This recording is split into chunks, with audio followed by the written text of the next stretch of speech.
रिंकू, हाँ जी। ये देख। आगे तो चले। सत श्री अकाल बीजी। सत श्री अकाल पुत्र। अब साफ दिखाई दे रहा है बीजी।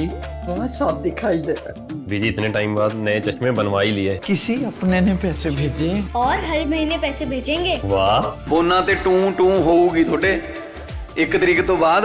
ये थोड़े पैसे ने, ਇਹਦੇ ਨਾਲ कोई अमीर नहीं हो जाना। तुसी मावा भैणा नू सत्कार दे के मैनू खुशी मिलती है इस गल दी। मुख्यमंत्री माँ बेटी सत्कार योजना, आपका अपना भगवंत मान।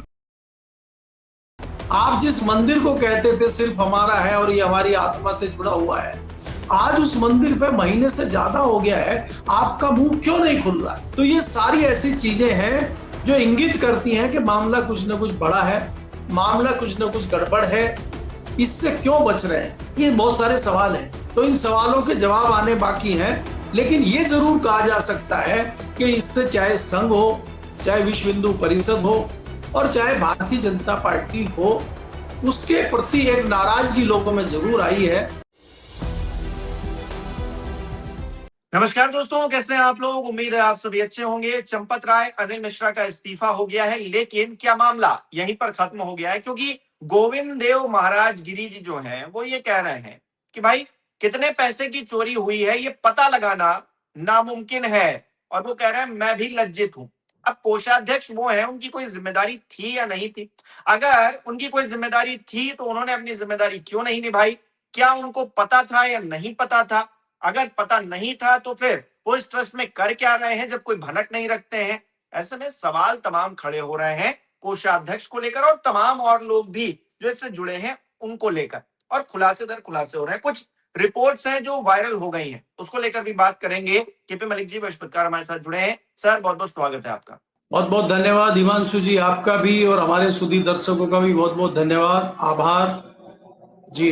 सर, राम मंदिर को लेकर जिस तरह की खबरें आई और जिसके बाद इस्तीफा हुआ, 8 लोगों की गिरफ्तारी हुई, पूरी जो है जांच पड़ताल चल रही है, लेकिन इस बीच जो कोषाध्यक्ष हैं गोविंद देव महाराज गिरी, वो जिस तरह की भूमिका में है, वो तो कह रहे हैं कि हम आते ही नहीं थे, हम तो किसी को भेज देते थे। तो तमाम मीडिया वाले उनके पास पहुंचे, कहा कि भाई आपका भी इस्तीफा होना चाहिए, आप पर भी FIR होनी चाहिए, आपको भी जेल जाना चाहिए। तो भड़क गए, कह रहे मैं क्यों जाऊंगा, मैं तो आता ही नहीं था, मेरा कोई लेना देना नहीं।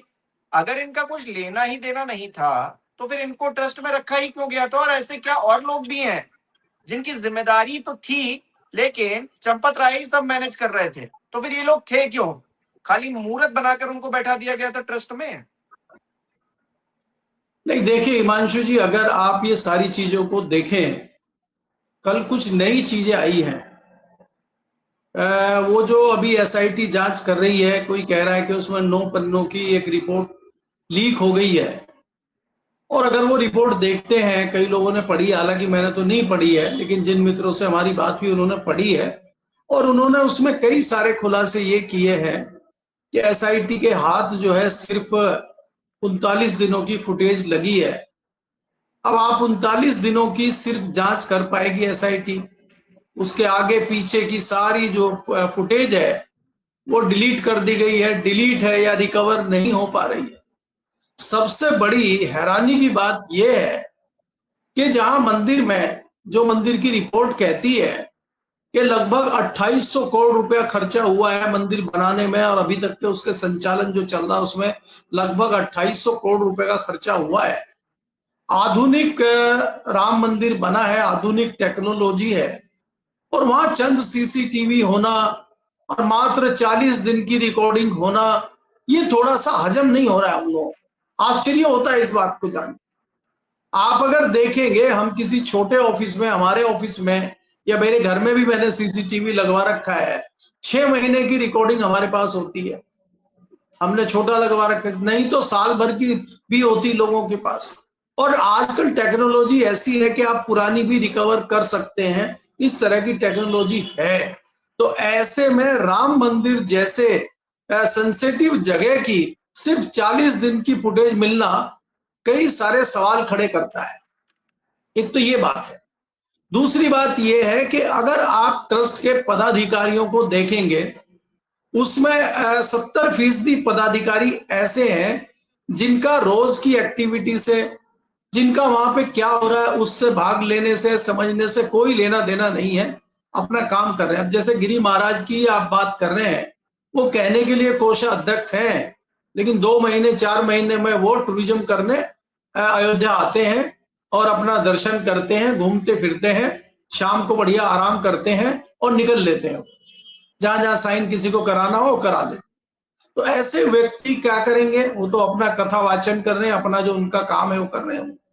दूसरा, अगर आप देखेंगे कि महंत नृत्य गोपाल जी हैं, वो तो उनका स्वास्थ्य ठीक नहीं है, लेकिन उनके जो उत्तराधिकारी हैं उनका भी दखलंदाजी नहीं है कोई मंदिर में। तो ले दे के वहां पे ये जानकारी मिल रही है कि ये 3 ही लोग थे जो लगातार सारी एक्टिविटी देखते थे।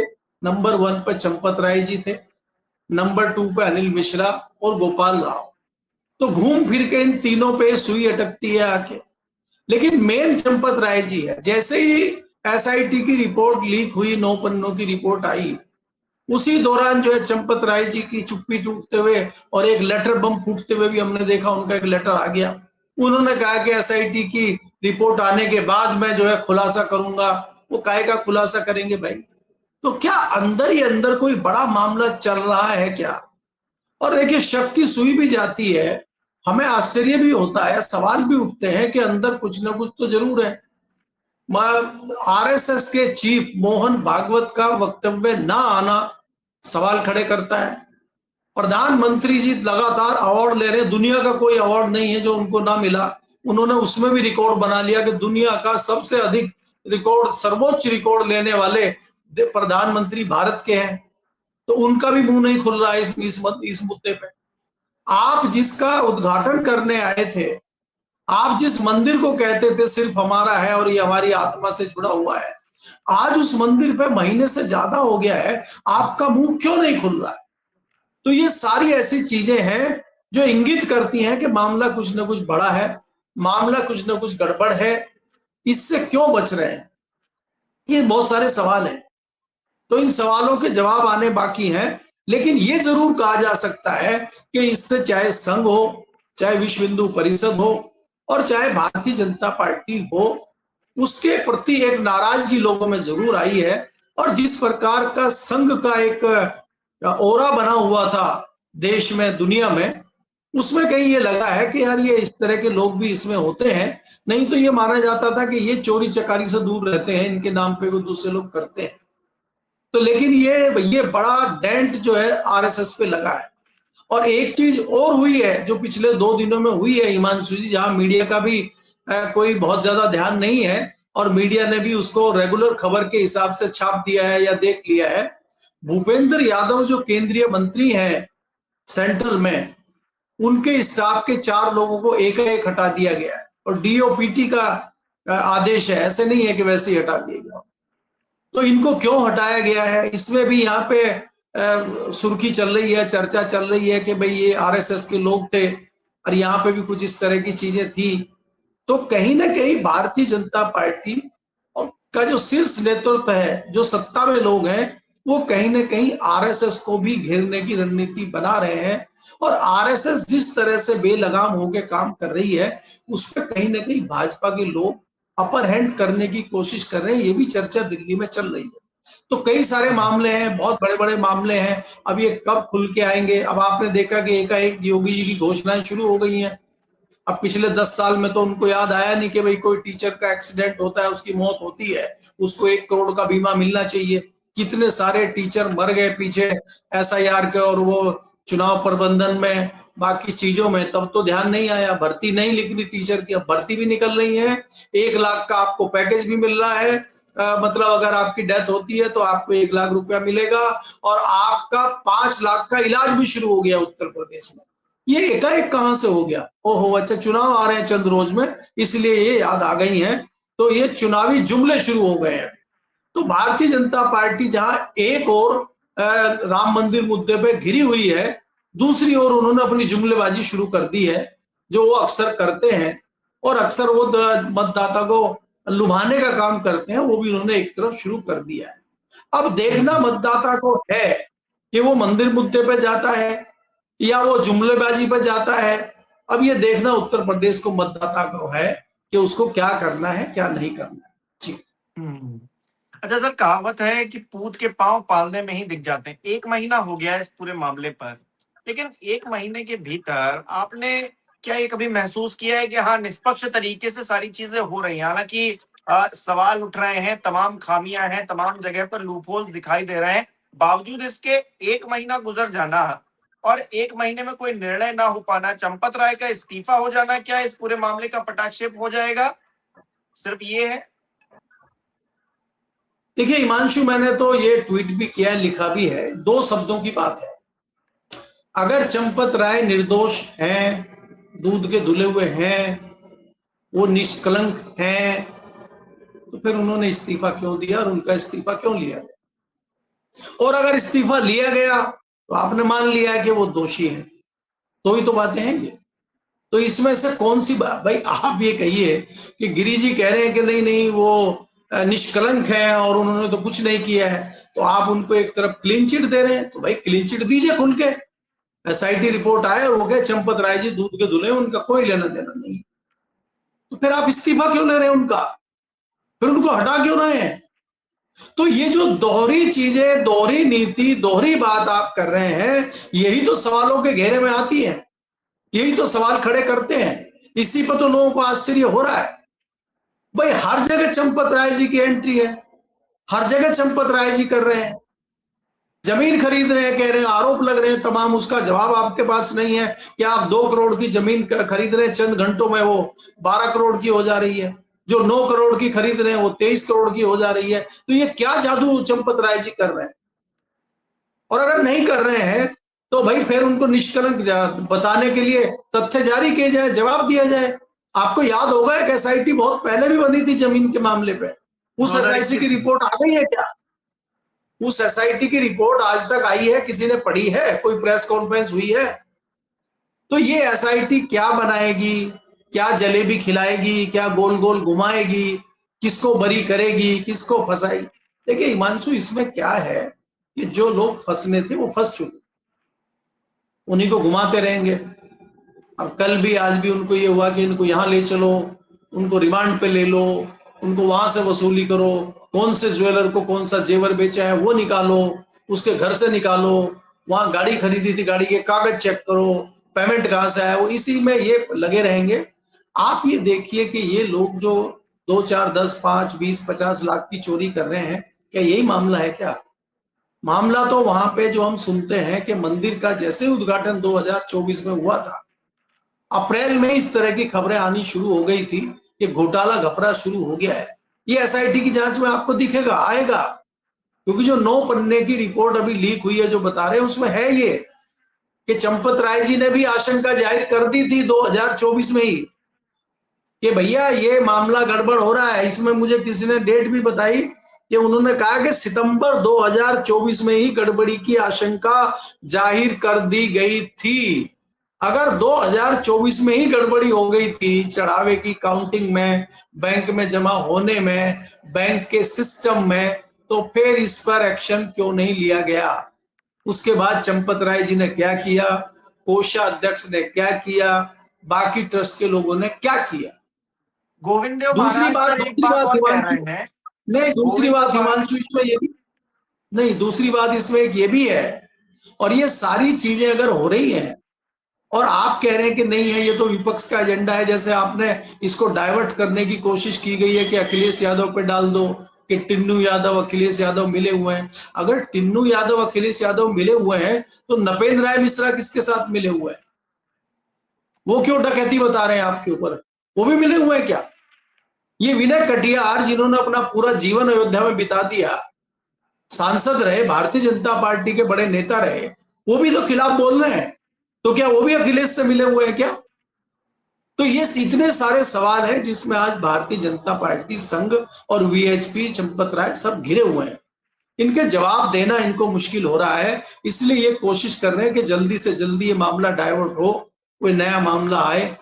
हालांकि एथनॉल का मामला चल रहा है लेकिन वो इतना तूल नहीं पकड़ पा रहा है, लोग घूम फिर के मंदिर के इर्द गिर्द ही घूम रहे हैं, क्योंकि मंदिर में बड़ी घटनाएं, बड़ी चीजें दिखाई दे रही। जी।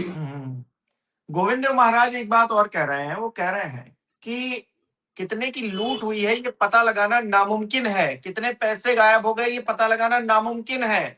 तो जब नामुमकिन है ये पता लगाना कितने पैसे गायब हुए हैं, तो किसने गायब किए हैं ये आप कैसे पता लगा लेंगे?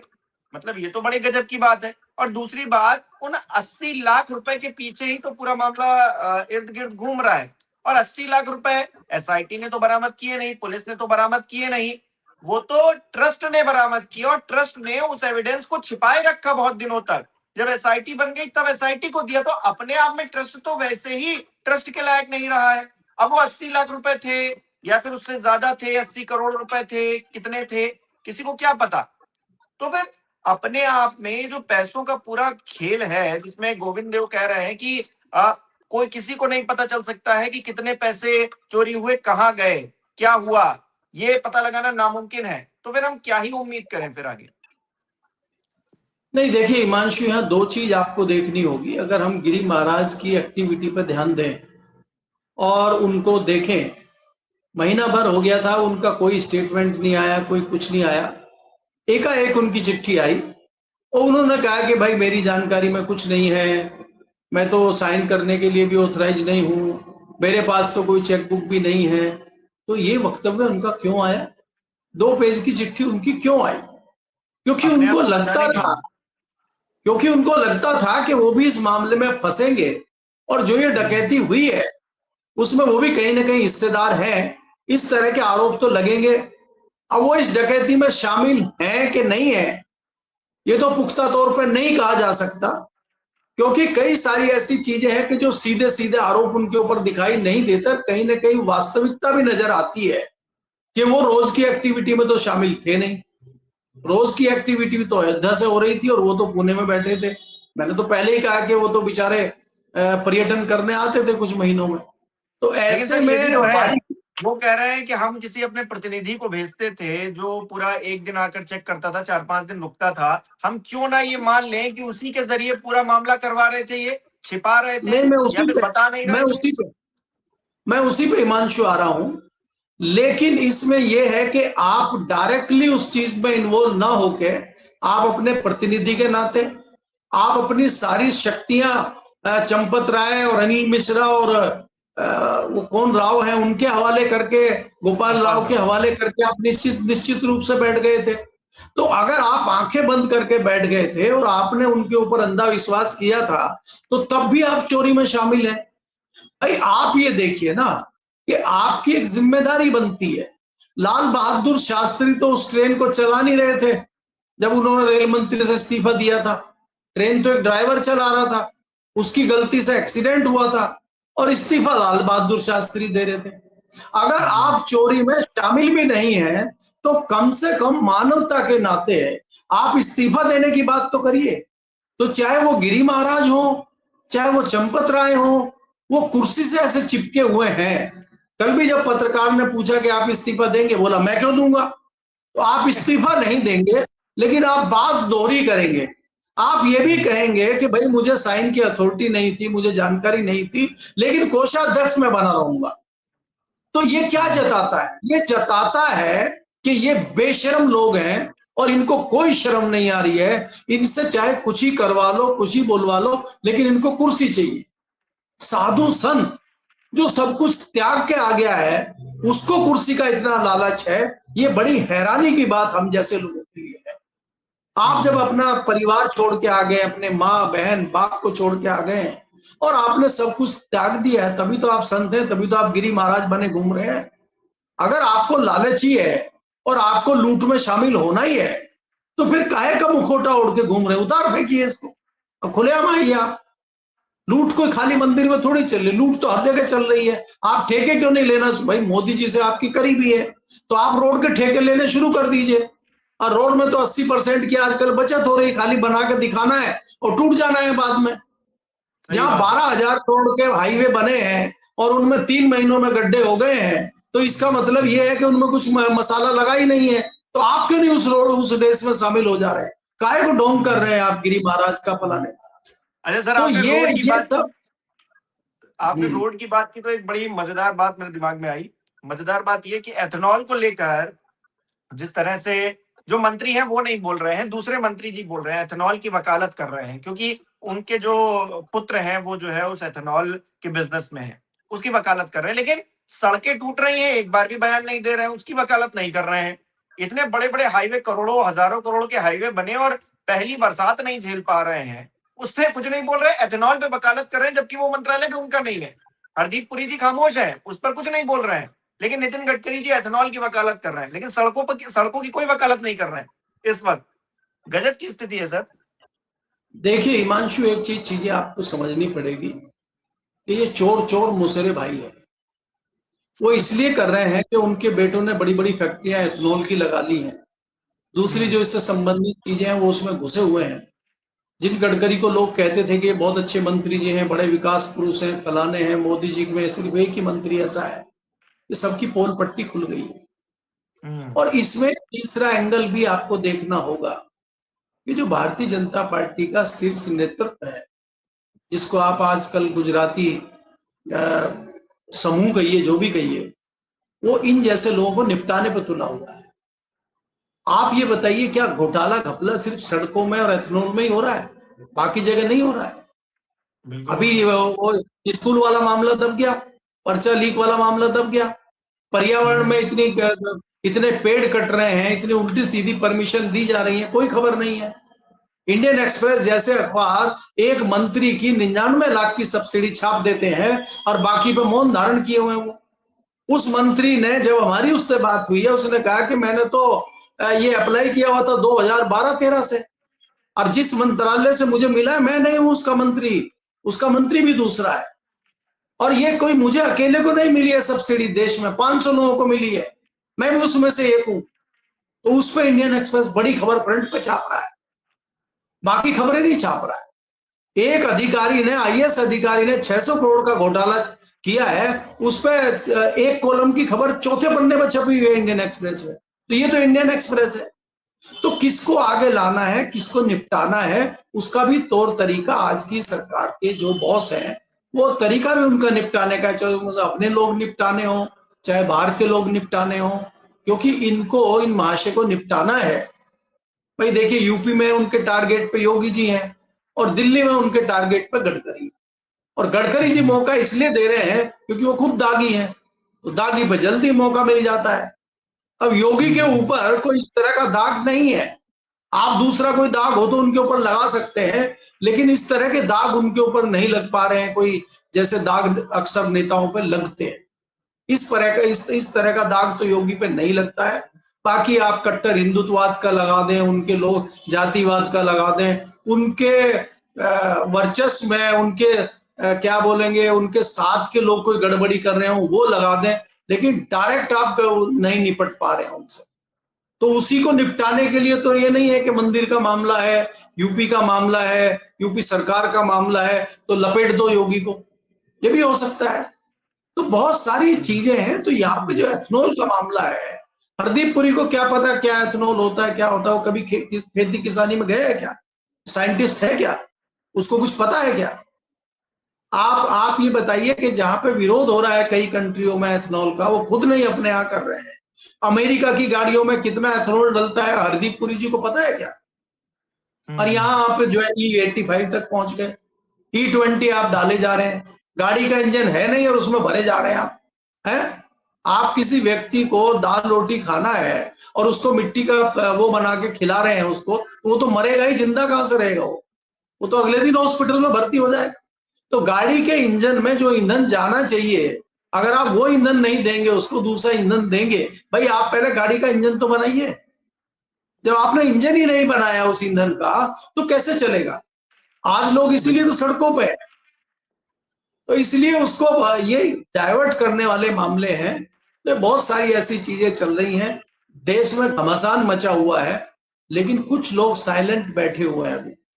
और इनमें सबसे महत्वपूर्ण बात यह है हिमांशु, कि जो भारतीय जनता पार्टी के भक्त थे या अंधभक्त थे, उनमें चर्चा होनी शुरू हो गई है कि यार राम मंदिर में भी चोरी हो गई है। इसमें तो कोई लेना देना है नहीं कांग्रेस का या किसी विपक्ष का, या ममता बनर्जी ने तो डकैती की नहीं है, नपेंद्र मिश्रा जी तो डकैती बता रहे, तो डकैती हुई है। तो ये डकैती करने वाले कौन है, इसका तो आरोप भी नहीं लग पा रहा। ये चर्चा जो शुरू हो गई है, इससे कहीं ना कहीं भारतीय जनता पार्टी और संघ में बहुत घबराहट है, और वो इनको कोई रास्ता नहीं मिल रहा है कि इससे कैसे निपटा जाए। जी। और मोदी जी जो है बाहर जाकर बता रहे हैं कुछ कुछ होता है। अपने आप में ये अलग परिस्थितियां हैं। अवार्ड लेकर रिकॉर्ड बना अवार्ड ले रहे हैं। बहुत बहुत शुक्रिया सर हमारे साथ जुड़ने के लिए, तमाम बातचीत के लिए। हमारे दर्शक किस तरह से देख रहे हैं कमेंट करके जरूर बताएं। इस वीडियो को लाइक करना, शेयर करना मत भूलिएगा। हमारे चैनल को सब्सक्राइब नहीं किया तो वो भी जरूर कीजिएगा। आप हमें सहयोग भी कर सकते हैं ज्वाइन बटन पर क्लिक करके। बहुत बहुत धन्यवाद।